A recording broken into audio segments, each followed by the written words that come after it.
Welcome back to theory and practice of GST class. Okay.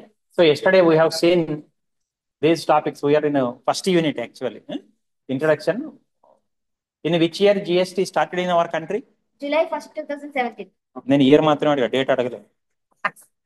Okay, from 1st July 2017 GST is implemented in our country. Okay, ప్రపంచంలో ఎన్నో దేశాలు జిఎస్టీని అవలంబిస్తున్నాయి. More than 150 countries. Okay, Bharat GST full form. What is the full form of GST? Yes. Goods and services tax. Okay. At least మీరు subject title కూడా నేర్చుకోకపోతే ఎలా Bharat? Goods and services tax. నిన్న గంటన్నర సేపు క్లాస్ జిఎస్టీ అన్నప్పుడల్లా ఇట్లా నోరు తేలేసావు, కానీ మరి ఏంటి జిఎస్టీ అనేది కూడా నువ్వు తెలుసుకోకపోతే ఎలా? Goods and services tax. Okay, so introduction we have seen the meaning of definition of GST. We have seen taxes subsumed under GST. చూడండి, taxes subsumed under GST అనే సపరేట్ టాపిక్ అని మీకు ఇచ్చిన నోట్స్ లేదు, కానీ ఇగోండి ఇక్కడ చూడండి, మీరు నోట్స్ చివర్లో ఇక్కడ నిన్న మీకు ఎక్స్ప్లెయిన్ చేశాను చూడండి, central taxes, state taxes, transition లో ఇవన్నీ కూడా సబ్స్యూమ్డ్ అంటే కలిసిపోయినాయి అని. ఇవన్నీ కూడా ఇప్పుడు ఈ వ్యాట్ కానీ, సెంట్రల్ ఎక్సైజ్ డ్యూటీ కానీ, సర్వీస్ ట్యాక్స్ కానీ, కౌంటర్ వేలింగ్ డ్యూటీ కానీ, స్పెషల్ అడిషనల్ డ్యూటీ ఇవన్నీ లేవు, ఇవన్నీ జిఎస్టీలో కలిసిపోయినాయి. సబ్స్యూమ్డ్ అంటేనే కలిసిపోతుంది. Okay, so different state taxes, different central taxes were subsumed అంటే మెర్జ్డ్ ఇన్ జిఎస్టీ, అన్ని కలిపి ఒకటే జిఎస్టీ అయిపోయింది. ఓకేనా? సో అందుకని ఇక్కడ బ్రాకెట్ లో పెట్టాను చూడండి, ట్యాక్సెస్ సబ్స్యూమ్డ్ అండర్ జిఎస్టీ అని. సో సిలబస్ లో మనకు ట్యాక్సెస్ సబ్స్యూమ్డ్ అండర్ జిఎస్టీ మీకు పరీక్షలు అడిగితే అది రాయాలి. Okay, then determination of tax. Determination of tax మీకు వేటి బేసిస్ మీద ఉంటుందని చెప్పాను. సప్లైలో ఒక పాయింట్ చెప్పాను కదా, సప్లైలో మూడు ఇంపార్టెంట్ అని చెప్పాను. Place of supply, time of supply, value of supply. ఓకేనా? దాన్ని బేస్ చేసుకొని మన ట్యాక్స్ డిటర్మైన్ అవుతుందని చెప్పాను. ఓకే, నెక్స్ట్ రిజిస్ట్రేషన్ ప్రాసెస్ చెప్పాను కదా, how to register. What are the documents required for registration? PAN card, PAN number, Aadhaar, address proof, business name, business business address proof, similarly mobile number, mail ID, because we will get OTPs, one time passwords వస్తాయి registration కావాలి అంటే. ఓకేనా? So అట్లానే constitution, మన business organization కి సంబంధించిన constitution. If it is partnership deed, company అయితే memorandum of association, అలాంటి డాక్యుమెంట్స్ అవసరం అని చెప్పాను. Okay, similarly process of registration చెప్పాను కదా, మీకు లాగిన్ అయ్యి కూడా చూపించాను కదా, ఒక స్టెప్ వరకు లాగిన్ అయినా. Next cancellation and renovation of registration. మీకు రకరకాల ఫామ్స్ గురించి చెప్పాను, 19 to 24 వరకు ఫామ్ నెంబర్స్తో సహా చెప్పాను, చూపించాను. ఓకేనా? అవి ఎట్లా క్యాన్సలేషన్ ఎట్లా చేసుకోవచ్చు, రిజిస్ట్రేషన్ మళ్ళీ క్యాన్సల్ అయిపోయిందని రినోవేషన్ ఎట్లా చేసుకోవచ్చు, మళ్ళీ ఎట్లా పునరుద్ధరించుకోవచ్చు అనేది కూడా చూపించాను. Then supply of goods and services. సప్లైలో మీకు చాలా అంశాలు చెప్పానండి. ఏం చెప్పాను? ఇప్పుడు మూడు చెప్పినట్టుగా time of supply, place of supply, value of supply, inter state supply, intra state supply. Okay, value of supplies. ఇంకేం చెప్పాను? ఇంకా సప్లైలో ఇంకా ఇంకా ఇంకా కూడా చెప్పాను, రకరకాల రేట్స్ చెప్పాను. Zero rated supplies, nil rated supplies, okay, exempted supplies, అట్లా రకరకాలు చెప్పానండి. ఓకే, దాని తర్వాత transition to GST. Transition to జిఎస్టీలో కూడా రకరకాల చెప్పాను. ఓకేనా? ఇంకా కొన్ని కూడా ఉన్నాయి, ట్రాన్సిషన్లోనే కొన్ని ఉన్నాయి, అవన్నీ కూడా చూద్దాం మనం ఇప్పుడు. ఓకే, అట్లానే ఇన్పుట్ ట్యాక్స్ క్రెడిట్ అంటే చెప్పాను. What is input tax credit? అది ఇంపార్టెంట్ అని చెప్పాను. మనము ఏదైనా వస్తువు ప్రొడ్యూసర్ రా మెటీరియల్ మీద ట్యాక్స్ కడతాడు, మళ్ళీ అమ్మేటప్పుడు ట్యాక్స్ కట్టేటప్పుడు ఈ రా మెటీరియల్ మీద కట్టిన ట్యాక్స్ చూపించుకొని తగ్గింపు పొందవచ్చు.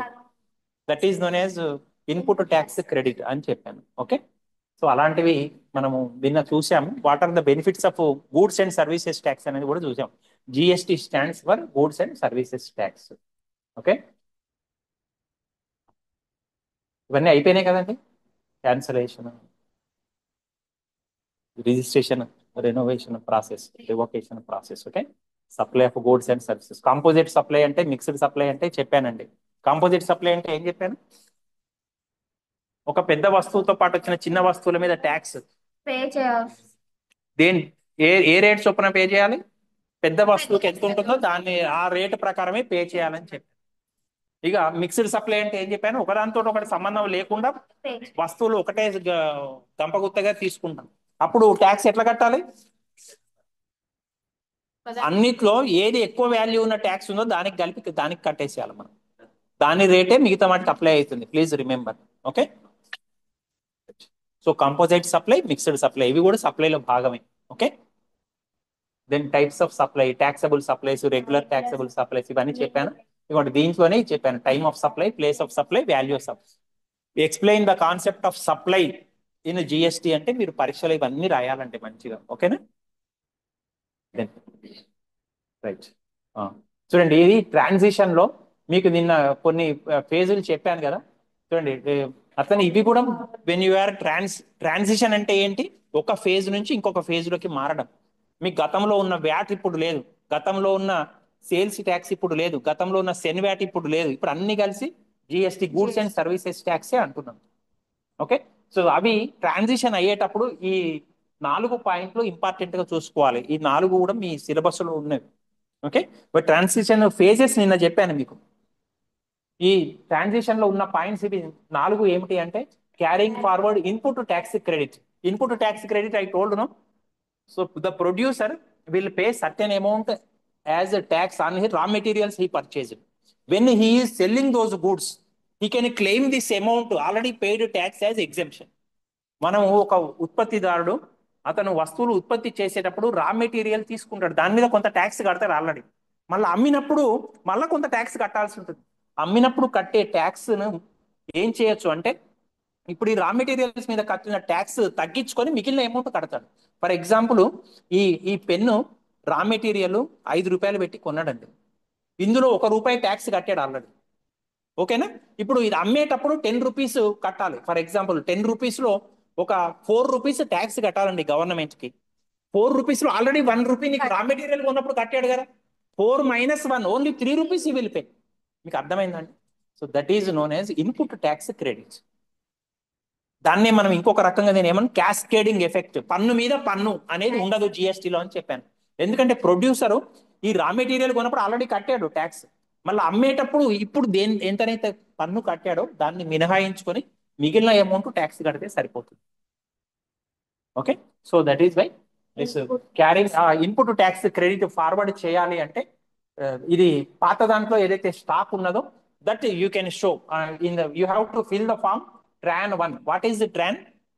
ట్రాన్ అంటే ఇక్కడ ట్రాన్సిషన్ అని అర్థం, గుర్తుపెట్టుకోండి. ఆ ఫామ్ లో చూపించాలి. అంటే జిఎస్టీ కంటే ముందు ఉన్న ప్రొడ్యూసర్స్ ఎవరైతే ఉన్నారో అది 2017 లో ఇంప్లిమెంట్ అయిందని చెప్పాను. 2016 లో ఏమైనా అట్లా పెండింగ్ ఉన్నదనుకో స్టాక్, దాన్ని ఇప్పుడు అమ్ముతున్నాడు. అమ్మేటప్పుడు మరి గతంలో కట్టిన పన్ను, రా మెటీరియల్ మీద కట్టిన పన్ను మినహాయించుకోవాలి అంటే ఈ has to fill this form TRAN 1 submit చేస్తే రా మెటీరియల్ మీద కట్టిన tax he can show claim as exemption. Did you understand? Okay. So first one is while transitioning to GST, these are the important points. Okay. One is carrying forward input to tax credits, that is ITC. ITC అంటే Indian tobacco company అని ఉన్నది, అది కాదు సిగరెట్లు అవి ఇవి తయారు చేసేది, అది కాదు మనకి ఇన్కమ్, మనకు జిఎస్టికి సంబంధించి ఐటీసీ అంటే input tax credits. Okay. Then tax on stock in hand. అట్లనే జిఎస్టీ కంటే ముందు ఎవరైతే ఉన్నారో వ్యాట్ కింద రిజిస్టర్ అయినా కానీ సేల్స్ ట్యాక్స్ కింద ఎవరైనా రిజిస్టర్ అయిన వాళ్ళు కానీ వాళ్ళు ట్యాక్స్ స్టాక్ ఎంత ఉన్నదో వాళ్ళు గవర్నమెంట్ కి డిక్లేర్ చేయాలి. ఓకేనా? అన్అఫీషియల్ స్టాక్ కాకుండా, బ్లాక్ మార్కెట్ లో అమ్ముకోకుండా, whatever stock that they possess in their godown or in their shop they have to declare it before the government. ఒక ఫామ్ లో మనం ఇంత స్టాక్ ఉన్నది నా దగ్గర అని సబ్మిట్ చేయవలసి ఉంటుంది. Similarly they have to give total details regarding on going contracts. ఏమైనా కాంట్రాక్ట్ అంటే ఏమిటంటే మీరు కాంట్రాక్ట్ కాస్టింగ్ లో, కాస్ట్ అకౌంటింగ్ లో మీరు నేర్చుకొని ఉంటారు. కాంట్రాక్ట్ ఒక పని చేస్తా అని ఒప్పుకుంటాం. కాంట్రాక్ట్ ఇప్పుడు ఖమ్మం నుంచి కోదాడ రోడ్డు, ఇంకా Khammam out side ring road అవన్నీ నిర్మాణం ఇంకా అవుతున్నది, కంప్లీట్ కాలే కదా, ఇప్పుడు కలుగుతుంది. మధ్యలోనే మనకు జిఎస్టీ వచ్చింది. మరి జిఎస్టీ కంటే ముందు ఉన్న పని మొదలవుతుంది, తర్వాత కూడా పని కొనసాగుతుంది కాంట్రాక్ట్ పని. అట్లాంటి కాంట్రాక్ట్ ఏదైనా ఉంటే యూ హ్యావ్ టు డిక్లేర్. నాకు గతంలోనే పని మొదలు పెట్టాను sir.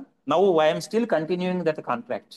So all those details we have to submit to the tax authorities, GST tax authorities. Okay. Then migration of registration. Migration అంటే ఏంటి, మీకు నిన్న కూడా చెప్పాను. మీరు డిగ్రీ తర్వాత వేరే యూనివర్సిటీ, ఇప్పుడు కాకతీయ యూనివర్సిటీ పరిధిలో ఉన్నారు మీరు, you are in under the purview of Kakatiya University. మీరు నాకు నాగరాజు తరచుగా అడుగుతుంటారు, సార్ నాకు ఉస్మానియా యూనివర్సిటీలో సీట్ వస్తుందా సార్, ఎంకామ్ కానీ ఎంబీఏ కానీ అంటే, మనము ఆ యూనివర్సిటీకి పోవాలి అంటే మైగ్రేషన్ సర్టిఫికేట్ తీసుకోవాలి. మైగ్రేషన్ అంటే వలస అన్నట్టు తెలుగులో చెప్పాలంటే, ఒక యూనివర్సిటీ నుంచి ఇంకొక యూనివర్సిటీకి వెళ్ళాలి. అట్లా పాత ట్యాక్స్ స్ట్రక్చర్ లో ఉన్న వాళ్ళు కొత్త జిఎస్టి పరిధిలోకి రావాలి అంటే they have to migrate their registration, కొత్తగా మళ్ళీ రిజిస్ట్రేషన్ చేసుకోవాలి. నిన్న మీకు ప్రాసెస్ చూపించాను కదా, in that way only they have to register newly. So these are the key steps in transition to GST. నిన్న మీకు ఫేజెస్ చూపించాను, ట్రాన్సిషన్ లో ఉండే ఫేజెస్ చూడండి. Again I'm sowing.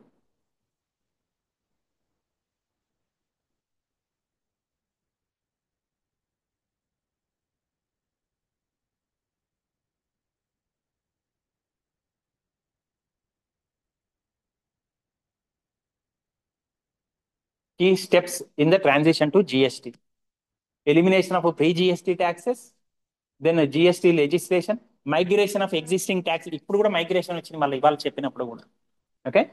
Then input tax credit transition, then training and awareness programmes, then implementation of GST returns and compliance.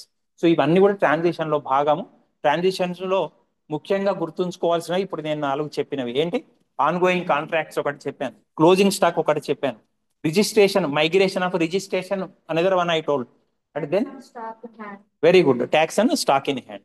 So all those details you have to produce. Similarly while claiming input tax credit you have to show the details. నువ్వు input tax credit claim చేయాలి అంటే వాటికి సంబంధించిన details గవర్నమెంట్కి ఇవ్వాలి.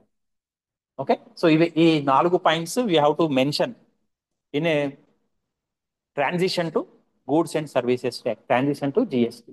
Okay. చూడండి, register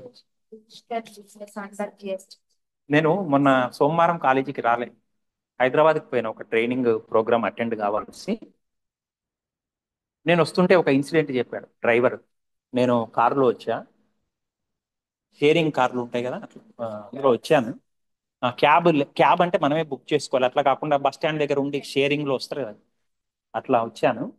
అతను ఒక ఇన్సిడెంట్ చెప్పాడు. అతనికి దీపావళి సందర్భంగా ఒక యాక్సిడెంట్ అయింది. అతను బండి మీద హైదరాబాద్ లో ఒక ప్రదేశం నుంచి ఇంకో ప్రదేశానికి పోతున్నాడు. అతను వెనక సీట్ లో కూర్చున్నాడు, ముందు సీట్ లో ఇంకొక అతని బావమరిది వరుస అతను ఉన్నాడు. అతనికి డ్రైవింగ్ చేసే అతను ఎవరైతే ఉన్నాడో అతనికి లైసెన్స్ లేదండి. అనుకోకుండా సిగ్నల్ దాటగానే మనం కొంచెం వేగం ఇట్లా యాక్సిలరేటర్ ఇస్తాం, సడన్ గా ఏదో అయింది. ముందు ఒక 50 ఏళ్ళు దాటిన ఒక వ్యక్తికి గుద్దేశాడు, అతను 2 కాళ్ళు ఇరిగిపోయింది. ఓకేనా, దిస్ ఈజ్ రియల్ ఇన్సిడెంట్. అతను హైదరాబాద్ నుంచి వస్తే దారిలో మొత్తం ఇదే మాట్లాడుకుంటూ వచ్చాడు. ఇది అతను పోలీసులను రిక్వెస్ట్ చేశాడు, సార్ ఇప్పుడు డ్రైవింగ్ లైసెన్స్ లేకుండా అతను పట్టుబడితే అతను జైలు శిక్ష ఉంటుంది, మీకు తెలుసా అండి. డ్రైవింగ్ లైసెన్స్ లేకుండా మనం యాక్సిడెంట్ చేస్తే చాలా తీవ్రమైన క్రైమ్ అది, it is a major crime. కాబట్టి సార్ దయచేసి మీరు అతని పేరు తీసేసి డ్రైవింగ్ లో నేనున్నట్టు చేయండి సార్, ఎందుకంటే డ్రైవింగ్ లైసెన్స్ ఉన్నోడు యాక్సిడెంట్ చేసినా తప్పించుకోవచ్చు, బెయిల్ తీసుకొని బయటికి వచ్చేసేయచ్చు. ఎందుకంటే యాక్సిడెంట్లు మన ఒక్కరి ప్రమేయం వల్లనే కాదు, ఎదుటి వాళ్ళ ప్రమేయం వల్ల కావచ్చు, బండి బ్రేక్ ఫెయిల్ అయ్యి కావచ్చు, ఇంకేదైనా ఎన్నో కారణాల వల్ల జరుగుతాయి. First of all we have to get licence, that is important. Licence లేకుండా మనం యాక్సిడెంట్ లో ఇన్వాల్వ్ అయితే ఆ వ్యక్తికి ఏమైనా అయితే మాత్రం అవర్ చాప్టర్ ఈస్ క్లోజ్డ్, గుర్తుపెట్టుకోండి, చాలా మేజర్ క్రైమ్ అవుతుంది. అసలు చెప్పినప్పటికీ ఆ ఎస్ఐ గారు వినలేదండి, ఎందుకంటే ఆల్రెడీ అక్కడ మొత్తం సీసీ కెమెరాలు ఉన్నాయి. జస్ట్ ట్రాఫిక్ సిగ్నల్ దాటంగానే యాక్సిడెంట్ అయింది.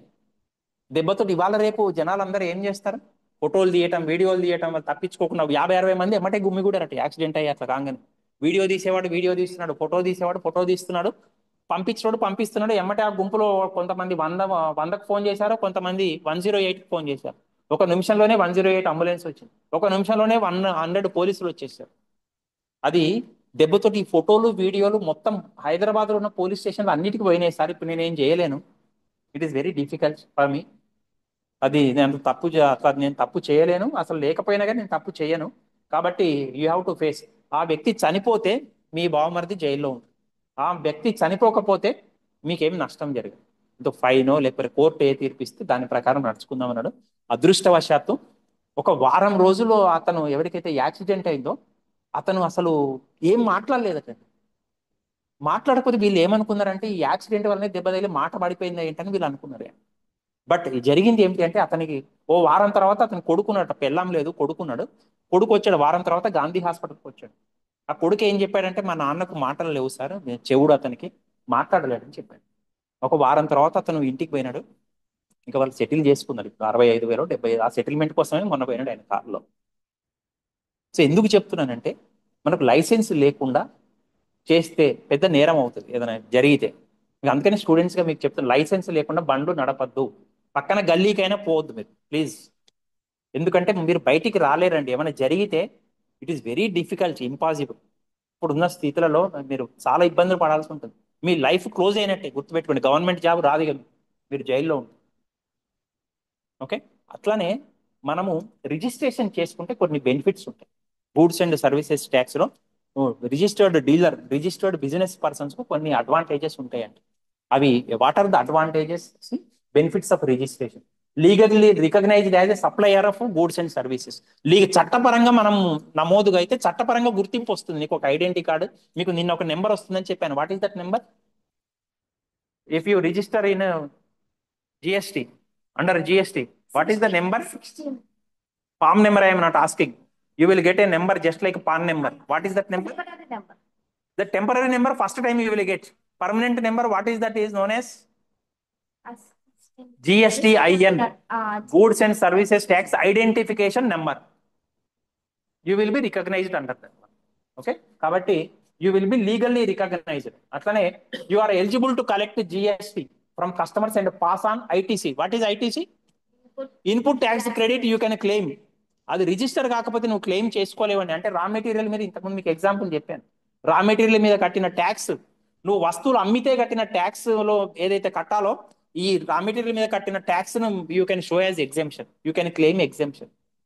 సో అది కట్టడానికి రిజిస్ట్రేషన్ అనేది important. That is necessary. Okay. Then thirdly improved credibility. Credibility అంటే ఏంటండి? నమ్మకం. నువ్వు నమోదై ఉన్నావనుకోండి, ప్రజలు నిన్ను నమ్ముతారు. నువ్వు నమోదై లేవంటే దాని అర్థం ఏంటి? You are doing illegal business. అంతే కదండి. నువ్వు నువ్వు బండి ఎక్కేటప్పుడు, కార్ ఎక్కేటప్పుడు వాడికి లైసెన్స్ ఉంటే నువ్వు ధైర్యంగా కూర్చుంటావు. లైసెన్స్ లేదనుకోండి, వాడికి లైసెన్స్ ఎందుకు తీసుకోలేదంటే వాడికి సరిగ్గా డ్రైవింగ్ రాదనో లేకపోతే ఇంకేదో కారణమో, అండర్ ఏజో అయి ఉంటుంది, మైనరో అయి ఉంటుంది, 18 years బిలోనో. లేకుంటే నేను ఇక్కడ చెప్పినట్టు లైసెన్స్ ఉన్నవాడు యాక్సిడెంట్ చేసిన వాడు లైసెన్స్ క్యాన్సిల్ చేస్తారు 2-3 సార్లు చూసి. వాడు గుద్ది మనుషులను చంపాడు అనుకోండి, తాగి తందనాలాడి, లైసెన్స్ ఈజ్ నాట్ పర్మనెంట్, దాన్ని క్యాన్సిల్ చేస్తుంది గవర్నమెంట్ ఎప్పుడైనా సరే. వాడికి డ్రైవింగ్ వచ్చినంత మాత్రం వాడు సవ్యంగా నడపాలి కదా. వాడు తాగి డ్రంక్ అండ్ డ్రైవ్ కేసులు అందుకని నమోదు చేస్తుంటారు. మీరు చూస్తుంటారు, పేపర్లలో చూస్తుంటారు, టీవీలలో చూస్తుంటారు. కాబట్టి అట్లా అది క్రెడిబిలిటీ అనేది ఉంటుంది లైసెన్స్ ఉంటే. వెన్ యు ఆర్ రిజిస్టర్డ్, ప్రజలు నిన్ను నమ్ముతారు. ఓకేనా? So these are the advantages or benefits of registration. Similarly obligation, registered business obligation అంటే ఏంటి? డ్యూటీ. ఏం చేయాలండి వాళ్ళు? Compulsory they have to file returns. మీకు రిటర్న్స్ లాస్ట్ టాపిక్ ఉంటుంది ఇందులో. They have to regularly file return. ఎంత ఆదాయం వచ్చింది, ఎంత పన్ను కట్టాము, ఏం పెనాల్టీ ఉన్నది, ఏమి రీఫండ్ ఉన్నది, ఏమి ఐటీసీ ఉన్నది. What is ITC? Input tax credit. Very good. Input tax credit. ఏమి క్లెయిమ్ చేస్తున్నామో everything should be shown to the government. నిన్న నితీష్ అడిగింది, నేను ఇన్పుట్ ట్యాక్స్ క్రెడిట్ నేను ఇంత కట్టానని ఎట్లా తెలుస్తుంది సార్ అని. అవునా? నేను రా మెటీరియల్ కొన్నప్పుడు ఇంత ట్యాక్స్ కట్టాను అని ఎట్లా తెలుస్తుంది అంటే, యూ విల్ ఎంటర్ పలానా. మీకు ఇన్వాయిస్ నెంబర్స్ ఉన్నాయి కదా, మీకు లాస్ట్ సెమిస్టర్లో కూడా చెప్పాను, మీకు టాలీ చెప్పినప్పుడు. Invoice number, when you are purchasing you will purchase document, you will take a document from the seller. That document is known as invoice. అందులో నెంబర్ ఎంటర్ చేస్తాం, మన డీటెయిల్స్ పూర్తిగా. ఏదైనా రా మెటీరియల్ ఏమి కొన్నాము, ఏ తేదీన కొన్నాము, అందులో ట్యాక్స్ ఎంత కట్టాము. ఓకేనా? When you are selling you will claim under ITC. Input tax credit లో చాలా నెంబర్ కొట్టగానే ఆ డీటెయిల్స్ డిస్ప్లే అవుతాయి. ఇప్పుడు మీరు డిగ్రీలో అడ్మిషన్ అప్పుడు దోస్త్ అప్పుడు మీ ఇంటర్మీడియట్ హాల్ టికెట్ నెంబర్ కొట్టగానే అన్ని డీటెయిల్స్ వస్తాయి. ఎట్లా వస్తాయి? అవి ఆల్రెడీ సిస్టంలో ఫీడ్ చేసి ఉన్నాయి మీ ఇంటర్మీడియట్ డీటెయిల్స్ అని. అతను ఇక్కడ కూడా ఇన్పుట్ ట్యాక్స్ క్రెడిట్ క్లెయిమ్ చేసుకునేటప్పుడు మీరు ఆ ఇన్వాయిస్ నెంబర్ కొట్టంగానే, పాత ఇన్వాయిస్ నెంబర్ కొట్టంగానే మీరు ఎంత కొన్నారో అప్పుడు ఎంత ట్యాక్స్ కట్టారో తెలుస్తుంది. ఆ మిగిలిన ట్యాక్స్ మాత్రమే ఇప్పుడు కడితే సరిపోతుంది. Okay. So registered business person, registered dealer, he have he has to maintain, he has to file returns, he has to maintain a proper record of sales and purchases and stock ఎంత ఉన్నది, sales ఎంత ఉన్నాయి, purchases ఎంత ఉన్నాయి, totally he has to maintain perfect record. మన notes లెక్క బిత్తిరి బిత్తిరిగా ఉండడానికి వీల్లేదు. మనము ఒక రోజు నోట్స్ ఉంటుంది, ఇంకొక రోజు ఉండదు. పక్కూడ ఎవరిదైనా నోట్స్ ఉంటే తీసుకొని వస్తాం, అలా ఉండకూడదు. Exactly perfectly you have to maintain record of sales, purchases and stock ఎంత ఉన్నది, సేల్స్ ఎంత అయినాయి, అందులో పర్చేజెస్ ఎంత ఉన్నాయి, ఎవరి all details. Okay. Issue of GST complaint invoices, మీకు చెప్పిన ఇన్వాయిస్ అన్ని కూడా భద్రపరచుకోవాలి. వాడి దగ్గర నుంచి ఇంత పెట్టి కొన్నాను అంటే దానికి రసీదు ఉంటుంది. that receipt is known as invoice. Okay. Then you have to make timely payment to GST. It may be tax, it may be penalty, it may be fine or whatever it may be. You have to file return, you have to make payments. Regular గా payments చేయాలి. మన లెక్క college ఫీజులు కట్టకుండా చివరి వరకు సాగదీస్తూ ఉండటం అనేది కుదరదు జిఎస్టీలో. ఎగ్జాక్ట్లీ ఎంత కట్టాలో అంత కట్టవలసిన పరిస్థితులు అనేవి. So you have to ensure timely payment of GST. Okay. Available availed input tax credit ITC. చూడండి, ఈ ఐటీసీ అవైల్ చేసుకోవాలి అంటే, అవైల్ చేసుకోవటం అంటే దాన్ని పొంది ఉండటం. దానికి ఏమేమి ఎలిజిబిలిటీ కండిషన్స్ అంటే, compulsory he should be registered under GST. GST ప్రకారం నమోదై ఉండాలి డీలర్ ఫస్ట్, ఐటీసీ క్లెయిమ్ చేయాలి అంటే. ఓకేనా. Next, goods and services must be used for business purposes. ఏవైతే వస్తువులు రా మెటీరియల్ కొన్నానో అది బిజినెస్ పర్పసే వాడాలి. నిన్న ఇంటికి వాడుకొని ఐటీసీ క్లెయిమ్ చేస్తా అంటే కుదరదు. ఓకేనా. రా మెటీరియల్ ప్లాస్టిక్ కొన్నాను, ప్లాస్టిక్ ఈ పెన్ను తయారు చేయడానికి వాడటానికి మాత్రమే కొనాలి. ప్లాస్టిక్ తీసుకొని నేను ఇంట్లో అలంకరణ చేసుకొని దాని మీద ఐటీసీ క్లెయిమ్ చేస్తా అంటే కుదరదు. Okay. Whatever raw material input that I have purchase, they should be used for business purposes only. Okay. Then a proper tax invoice or debit note must be available. చూడండి, tax invoice కానీ debit note, credit note మీకు చెప్పాను Tally చెప్పినప్పుడు, మళ్ళీ ముందు కూడా వస్తుంది debit note, credit note. అవి వాటికి సంబంధించిన రికార్డులు మన దగ్గర ఉంచుకోవాలి, ఆ డాక్యుమెంట్ మన దగ్గర ఉంచుకోవాలి. The supplier must have paid the GST to the government. మనము డిస్కౌంట్ పొందాలి అంటే, ఐటీసీ పొందాలి అంటే ఆల్రెడీ ట్యాక్స్ కట్టి ఉండాలి గవర్నమెంట్. ఓకే. అది కట్టిందంత మాత్రమే రెగ్యులర్ గా ట్యాక్స్లు కడుతుండాలి supplier, only then he can claim. These are the conditions for claiming ITC, input tax credits. Okay. Utilisation of ITC వీటి కోసం వాడుకోవచ్చు అండి, సిజిఎస్టీ కోసం, ఎస్జిఎస్టీ కోసం, ఐజిఎస్టీ కోసం. What is IGST?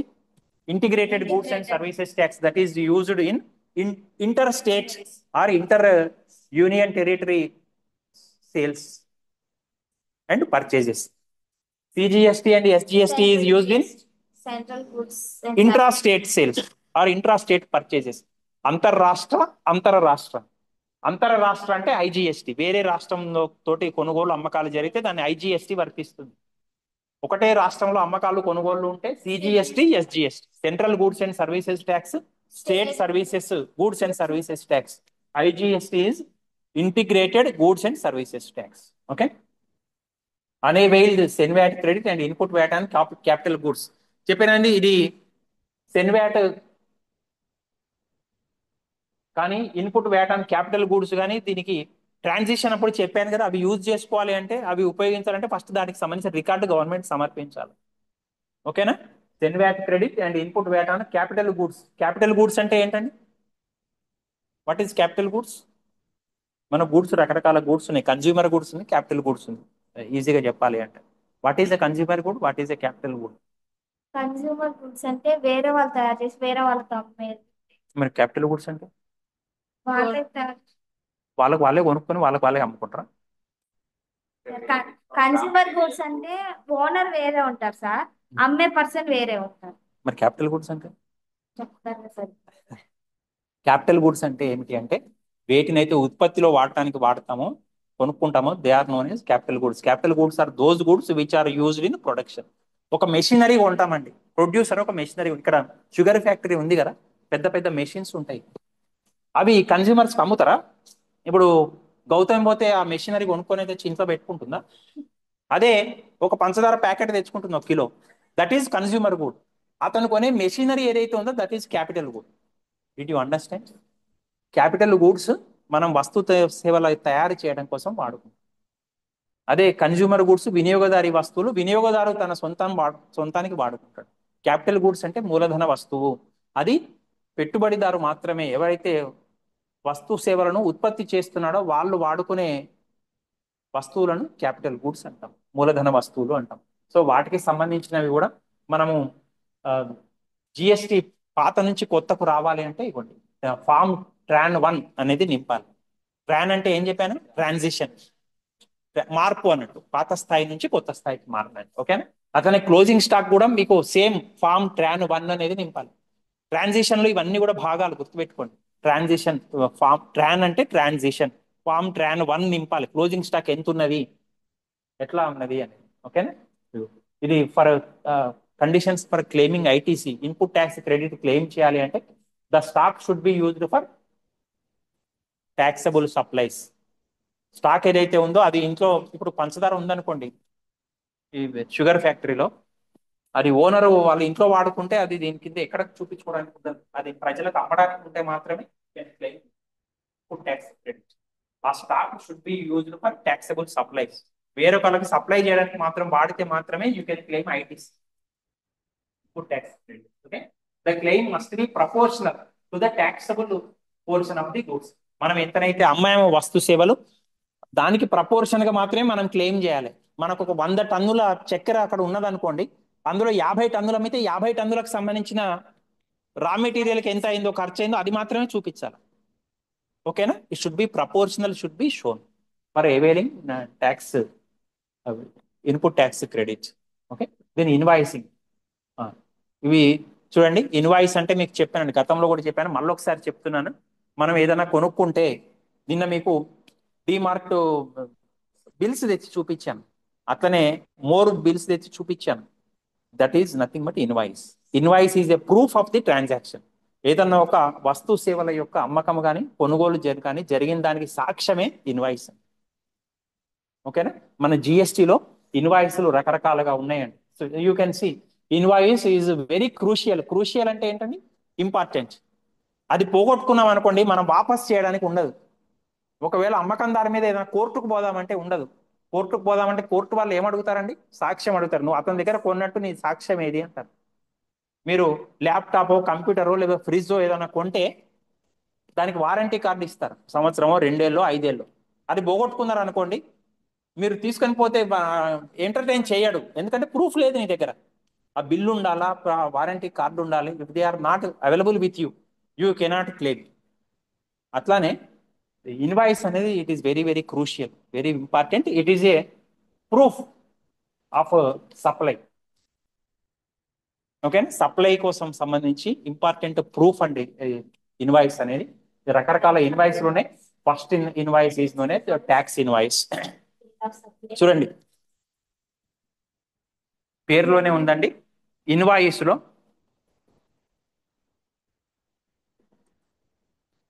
పేరులోనే ఉన్నది. మామూలు ఇన్వాయిస్ అంటే ఏమిటండి? అమ్మకందారు పేరు ఉంటుంది, కొనుగోలుదారు పేరు ఉంటుంది, ఎంత వస్తువులు అమ్మామో అమ్మిన విలువ, వస్తువుల విలువ ఉంటుంది, ఆ ప్రదేశం ఉంటుంది, ఫోన్ నెంబర్ ఉంటే ఫోన్ నెంబర్ ఉంటుంది, ఏమైనా కండిషన్స్ ఉంటే కండిషన్స్ ఉంటే, వారంటీకి సంబంధించిన విషయాలు కానీ గ్యారంటీకి సంబంధించిన విషయాలు కానీ ఉంటాయండి. That is invoice. ఇప్పుడు అలాంటి దాని మీద ట్యాక్స్ కూడా ఎంత కట్టాము, ఎంత వసూలు చేశాడో అది కూడా ఉన్నది అనుకోండి, it will become tax invoice. It includes tax also. మోరు నిన్న తెచ్చిన మోరు డిమార్ట్లలో ట్యాక్స్ కూడా ఉంది కదా. 0% అయితే 0% కూడా ఉంది, 5% అయితే 5% ఉంది, 6% అయితే 6% ఉంది, 18% చూపించాను మీకు, 12% కూడా చూపించాను. So the invoice in which details of tax payment are also there means that invoice is known as tax invoice. Did you understand? మామూలు ఇన్వాయిస్ లో అమ్మకందారు కొనుగోలుదారు సంబంధించిన డీటెయిల్స్ మాత్రమే ఉంటాయి. వస్తువు ఏం అమ్మాము, ఎంత అమ్మామో మాత్రమే ఉంటాయి.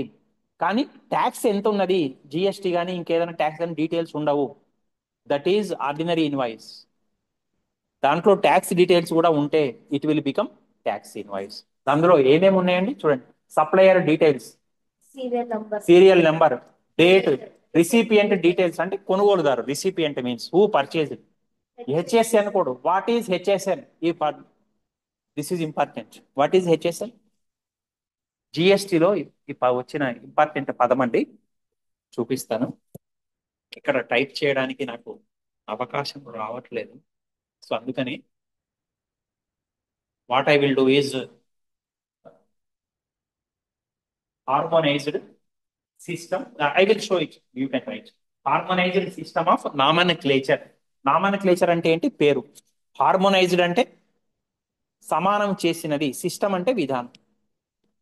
Harmonised system of nomenclature. దాని స్పెల్లింగ్ కానీ అది కానీ ఇక్కడ చూపిస్తాను. That is important. That word is important.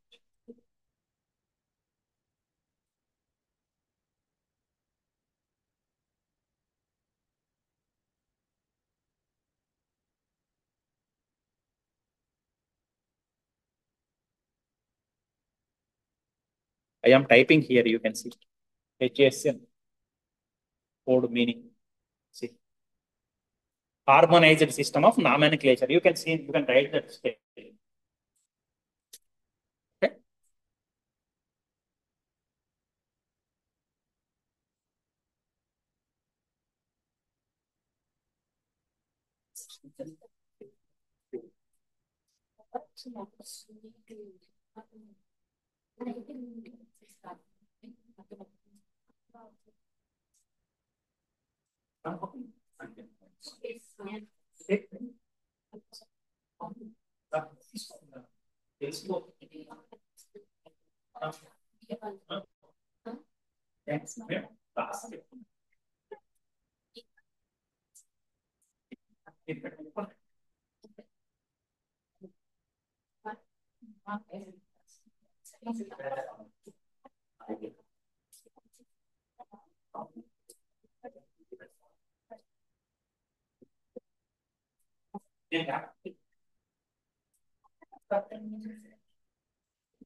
Did you understand? HSN అంటే గుర్తుపెట్టుకోవాలి. మీరు కొన్ని అబ్రివియేషన్స్ గుర్తుపెట్టుకోవాలి. జిఎస్సి, ఐజిఎస్సి, ఈజిఎస్సి, దెన్ హెచ్ఎస్ఎన్. ఇంకేమున్నాయి? Very good. ITC, very good. Indian tobacco company కాదు. Input tax credit. Okay, right. Then what I have to do is Indian tobacco company. Not tobacco company. Okay, so HSN code అవన్నీ ఉంటాయండి దాని మీద. Okay, description అంటే goods, వాటి యొక్క వివరాలు. Description అంటే ఏమి కొన్నాము ఏంటి అని. క్వాంటిటీ, ఎంత కొన్నాము. క్వాంటిటీ అంటే ఏంటి? పరిమాణం. ఓకే, వాల్యూ, ఎంత విలువ. ట్యాక్స్ డీటెయిల్స్, ఎంత ట్యాక్స్ కట్టాము, వెదర్ ఇట్ ఈస్ సిజిఎస్టీనా, ఎస్జిఎస్టీనా, యూనియన్ టెరిటరీ ట్యాక్స్, ఐజిఎస్టీనా, all details will be there. Then place of supply. Then delivery address, ఎవరికి అమ్ముతున్నామో వాళ్ళ అడ్రస్, మన address, place of supply. Reverse charge. What is reverse? This is also important concept. Reverse charge అంటే ఏంటండి? చూడండి, ఇంకొక word, ఇంకొక అబ్రివేషన్, అది కూడా మీరు గుర్తుపెట్టుకోవాలి. రివర్స్ ఛార్జ్ మెకానిజం అనేది ఉంది. ఆర్సిఎం అంటాం గూడ్స్ అండ్ సర్వీసెస్ ట్యాక్స్ లో. జిఎస్టిలో RCM, reverse charge mechanism. Reverse charge mechanism అంటే it is a concept in which actually ఒక వ్యక్తి, నేను ఎవరికైనా వస్తు సేవలు అమ్ముతున్నాను అనుకోండి, నేను కట్టవలసిన ట్యాక్స్ కట్టవలసిన బాధ్యత ఉంటుంది. ఓకేనా? కొనుగోలుదారు కాకుండా అమ్మకందారుకు బాధ్యత ఉంటుంది. కానీ కొన్ని సందర్భాల్లో రివర్స్గా ఏం చేస్తారంటే కొన్నవాడే ట్యాక్స్ కడతాం. అది కొన్ని ప్రత్యేక సందర్భాలు వస్తే మనం ముందు ముందు నేర్చుకుంటాం. అమ్మినవాడు ట్యాక్స్ కట్టాలి నార్మల్గా, కానీ అమ్మినవాడు కాకుండా కొన్నవాడు కడతాడు ట్యాక్స్ కొన్ని సందర్భాల్లో. అట్లాంటి మెకానిజం ఏమంటామంటే రివర్స్ ఛార్జ్. రివర్స్ ఒరిజినల్ కట్టే, ఇప్పుడు నేను క్లాస్ చెప్పాలి రూల్, నాకు చెప్పడం రాక నాగరాజు వచ్చి క్లాస్ చెప్పాడు అనుకోండి, దట్ ఈస్ రివర్స్. నేను కూడా వింటా. మీకు అర్థమైందా? సో అట్లానే here also normally seller has to pay tax, but in reverse charge mechanism purchaser will pay tax. Okay, మీకు జనరల్గా ఈజీగా అర్థమయ్యడానికి చెప్తున్నాను. RCM you have to remember, reverse charge mechanism. Okay, so దానికి సంబంధించిన డీటెయిల్స్ కూడా ఉంటాయి. సిగ్నేచర్, అది నార్మల్ సిగ్నేచర్ కావచ్చు, Digital. నార్మల్లీ డిఎస్సి అని చెప్పాను. డిఎస్సి అంటే digital signature certificate. Digital signature కానీ ఉంటుంది అమ్మిన వాటికి కొనుగోలు. ఓకేనా, అమ్మిన వాళ్ళ సిగ్నేచర్ అనేది ఉంటుంది నార్మల్గా. ఓకేనా, so these are the tax invoice. Elements, these are the items that are displayed in tax invoice. Next, bill of supply. Bill of supply చూడండి, సేమ్ అవే డీటెయిల్స్ ఉంటాయి. ఒకటి రెండు మినహాయించి బిల్ ఆఫ్ సప్లైలో ఉండనిది ఏంటి అంటే ట్యాక్స్ డీటెయిల్స్ ఉండవండి. ఓకేనా, tax details will not be there. Remaining all the details will be there. Means purchaser details, seller details, value of goods, value of services, address, phone numbers, signatures, everything will be there, but tax will not be there. So that is why that is known as bill of supply. ఇది ఎప్పుడు ఇస్తారు అంటే మీరు కొన్ని సందర్భాలు చెప్పానండి నిన్న మీకు. ఎగ్జెంప్టెడ్ గూడ్స్ అనేది చెప్పాను, ఎగ్జెంప్టెడ్ కొన్నిటికి ఎగ్జెంప్టెడ్ సప్లైస్ అని చెప్పాను, వాటికి ట్యాక్స్ ఉండదు అని చెప్పాను. ఏది Trade scheme. SEZ, special economic జోన్లలో తయారు చేసి అమ్మే వాటికి, అట్లనే ఎక్స్పోర్ట్స్ చేసే వాటికి ఇట్లా కొన్ని ఎగ్జెంప్షన్ ఉన్నాయండి. అట్లనే మద్యం, alcohol, very good, alcohol, petroleum products అలాంటివి కొన్నిటికి, ఫర్ ఎగ్జాంపుల్ చెప్తున్నా మీకు, దే ఆర్ ఎగ్జెంప్టెడ్. ఓకేనా, వాటికి ఇప్పుడు వెజిటబుల్స్ అవి ఎగ్జెంప్టెడ్ కాదండి, దే ఆర్ 0%. ఓకేనా, కాబట్టి ఎగ్జెంప్టెడ్ అలాంటప్పుడు బిల్ ఆఫ్ సప్లై ఇస్తారు, దాంట్లో ట్యాక్స్ ఉండదు కదా, ట్యాక్సే లేదు దాంట్లో, ట్యాక్స్ ఏమని మెన్షన్ చేస్తాం అట్లా అన్నట్టు. ఓకే, సో ఎగ్జెంప్టెడ్ గూడ్స్ ఉంటుంది. అట్లనే కాంపోజిషన్ డీలర్స్, మీకు నిన్న కాంపోజిషన్ సప్లై చెప్పాను, మిక్స్డ్ సప్లై చెప్పాను కదా. కాంపోజిషన్ సప్లై అంటే చెప్పలేదా, ఏంటది? పెద్ద వస్తువు కొన్నప్పుడు దాంతో వచ్చే చిన్న వస్తువు కాంపోజిషన్ సప్లై అనబడుతుంది అని చెప్పాను కదా. Okay, so in case of composition dealers, composition dealer అంటే ఏంటో ముందు చూద్దాం మనం. ఓకే, దెన్ సో సేమ్ అవే డీటెయిల్స్ ఉంటాయండి, ట్యాక్స్ తప్ప అన్ని సేమ్, గుర్తుపెట్టుకోండి. Just definition only will change. Bill of supply is that document in which tax details will not be there, but our total details regarding the purchaser and seller will be mentioned, including the goods purchased or goods sold. The details, the date, the signature, everything will be there. Okay, then so this is the difference between a tax invoice and a bill of supply. Okay, when you read, you can understand. Okay, while you read, you can easily understand. Then credit note. Credit note ఎప్పుడు ఇస్తామండి? ఆరోగ్య ఇచ్చినప్పుడు. You purchase goods from a particular person, you sell goods to a particular person. When you are selling goods on a credit basis to a particular person, what you will do, you will debit his account. అతను debit చేస్తాం, debit the receiver అంటున్నాం. మీకు personal account principle, debit the receiver, credit the giver. Okay, అతను వస్తువులు తీసుకున్నాక నచ్చక మీకు వాపస్ చేశాడు అనుకోండి, డెబిట్ చేసిన దాన్ని ఇప్పుడు ఏం చేయాలి? You have to credit, then you are going to issue credit. దానికి రివర్సే డెబిట్ నోట్.